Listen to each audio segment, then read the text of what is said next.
Hello Internet, and welcome to Game 3, the deciding game in this best of 3 against Lee Osirus, UK World's Top Cut player this year, very good player. And so the first game, I won quite a close game, lots of predictions towards the end of the game. The second game, I put down the loss to my own stupid play at the beginning. I played too recklessly with my Azumarill, I let him knock it out. Just trying to get greedy, basically. And so this third game, I'm still feeling quite confident. Honestly, I'm still thinking that I can win this game, and well, I lead a little bit differently again. He has led the same way in both of these games so far, and he leads the same in this way as well, in this game as well. So he actually leads with his Zapdos and Garchomp. Yeah, he does again. And I mix things up a little bit. I bring my Raichu and my Aegislash because he's led the same way so many times. I can wide guard on his Earthquakes. I'm absolutely fine. My Raichu is, well, if he is a Dragon Claw, I suppose, but this Zapdos is doing absolutely nothing again. It's not threatening, but he needs to bring that out just for the threat of the discharge on the Azumarill, I think. This is his sort of go-to lead, it seems, against my team.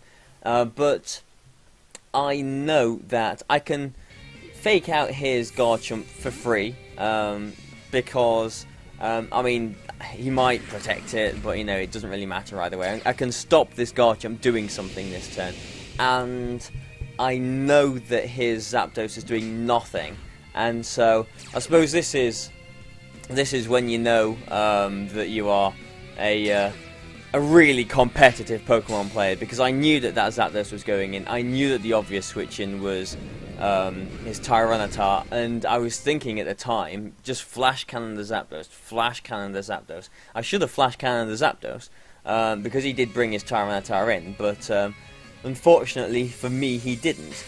But fortunately for me this turn, he is obviously fearing like a wide guard and a hidden power ice or something like that. He protects his Garchomp. I use King Shield on my Aegislash, and well, actually, first I go for the Thunderbolt on his. See, I'm making some plays now. I'm thinking that he is. What was I thinking? That I was thinking that his Garchomp doesn't really want to stay in because I can wide guard and I can hidden power ice it. I was probably expecting a Mawile to come in. Honestly, I wasn't expecting his Garchomp to be comfortable enough to stay in there, but it was comfortable enough to stay in just to protect. So at least that Thunderbolt wasn't, you know, a completely terrible move. He didn't get a free Earthquake off there, but he actually uses Assurance on my Aegislash, just puts that at -2. So straight away in this game, I've got the momentum. I am happy. Like I'm coasting now. Like, you know, I'm fine. But this turn, it all falls apart, and I mean, it falls apart from here because we can see that I am over-predicting. Now, this is something that I shouldn't have done. I'm in such a good position. He's at -2, and he used Protect last turn. I can Encore this Garchomp into Protect. I can Encore it. And what's his threat? A -2 Tyranitar?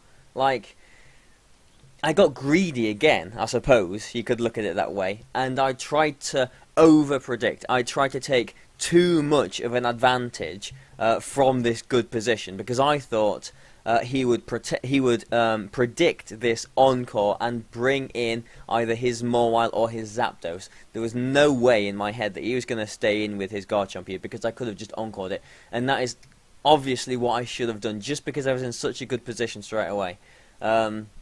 So I don't, and he leaves his Garchomp in, which was, you know, in some ways a silly move on his part, but he, for some reason, thought that I wouldn't play it safe and I would not Encore it, and it turns out well for him.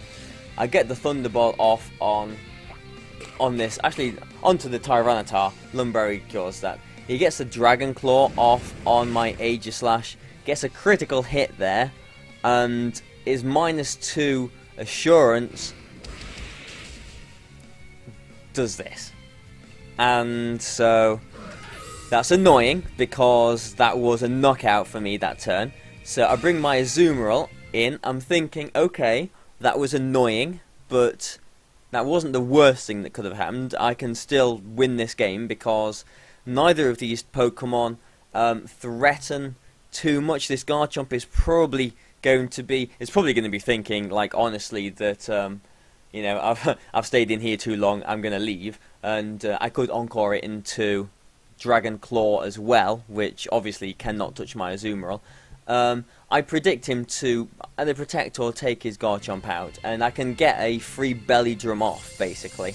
And he does protect his Garchomp. I Encore this Tyranitar, this -2 Tyranitar into Assurance, thinking that he's not going to Rock Slide me, he's not going to taunt me, he can't do anything to stop my Azumarill getting the Belly Drum off now. He gets the Assurance. It's not a boosted Assurance, he gets another critical hit on my Raichu, which would have survived that. And because, although I do get the Belly Drum off here, because he did protect with his Garchomp the last turn, I could have Encored it, even if he had switched out, you know, predicting the Encore this time, then that would have been a free hit for my +6 Azumarill, and I would have been confident to win the game from there. But because he did he got another critical hit and knocked out my Raichu, I don't think I can win now, and so I mean, you can probably imagine how I'm feeling. I mean, you know, this is Pokemon. We've got to accept what it does to us. We've got to accept that these things can happen when we play the game. What do I do? Okay, so I'm thinking if I've got any chance in this game, I've got to make some plays. This Tyranitar that was in at -2, I'm not going to touch it because it's not threatening me, and this Garchomp is, and it protected last turn, so it's not going to protect this turn. At +5, so not +6, at +5, I know that an Aqua Jet won't knock this Garchomp out, but I know that if I go for a Brave Bird and an Aqua Jet on this Garchomp, then I'm going to be taking lots of recoil damage. So I want the Aqua Jet to go first, bring it down to this range, where I can Flare Blitz it, which will take it out from there, taking minimal recoil damage. So I'm still, you know, I'm trying to think about how I can, you know, try and get through this. But I mean, it's looking a bit bleak, to be honest, even though I've got a +5 Azumarill. So he's got his Mawile. And what does he bring in? He's got his Tyranitar and he's got his Zapdos in the back. So he brings in Tyranitar. Now, bearing in mind that Talonflame is at -1 as well, so a Flare Blitz isn't going to knock this Mawile out. A +5 Azumarill isn't going to one-shot this Mawile either, but it can one-shot the Tyranitar with an Aqua Jet. Because I do threaten the Tyranitar here, I actually expect him to protect with well, at least one of these things, just to try and maneuver himself into a better position, I suppose. But I don't think his Tyranitar actually has protect, and I think I forgot that. So basically, all I did this turn was let my Talonflame take one extra turn of Sandstorm damage, which you know, minimal, but it puts it that closer to Sucker Punch range, I suppose. Now this turn I go for the Aqua Jet and Flare Blitz? Why didn't I go for the Aqua Jet and Brave Bird? I don't know. But I knocked the Mawile out, and basically I've got to hope for a Rock Slide miss here. This is what I'm banking on, because I can still knock out this Zapdos with a Aqua Jet. It can't protect because it's choiced, but unfortunately he does hit my Azumarill with a Rock Slide, and that basically means that it's 2-on-1, and I can knock the Zapdos out with an Aqua Jet here. That's fine, but you know, I'm just doing that on the off chance that he makes a really stupid move and goes for Rock Slide, which can miss, as opposed to the Insurance, which he does, which is guaranteed to do at least 14 damage to this Azumarill. And you know, it turned out to be quite close, I suppose, in the end. But Yeah, this game was absolutely gutting. I mean, I've got to say, the -2 assurance critical hit on my Aegislash, which would have left it with a Dragon Claw at probably about sort of 35% left, 40% left, considering it was a boosted assurance as well this time. It was a -2. That was a bad turn. I would have got a knockout that turn, but then for the -2 critical hit on my Raichu as well to knock that out, where I would have had all of the momentum from that turn because I just got the belly drum off. I could have encored the Garchomp in to protect.